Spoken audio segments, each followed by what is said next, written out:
The strongest winter storm in recent years hit the east coast of the United States.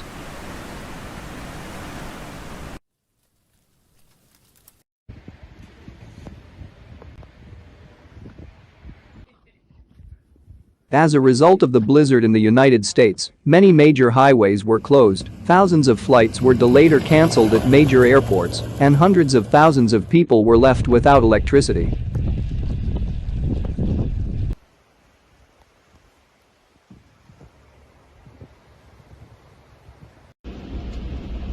The storm, named Izzy, brought snow, ice, wind, and low temperatures to the states of Virginia, South, and North Carolina, Florida, Tennessee, Ohio, and Georgia, Washington.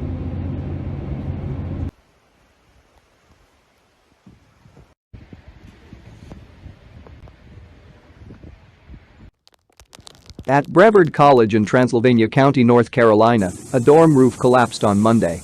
As a result of the incident, no one was injured, but many people were frightened.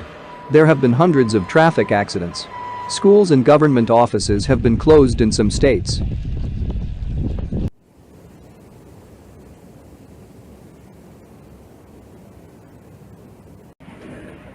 The authorities brought all the special equipment they had to clean the snow. Even the National Guard had to be involved to help people.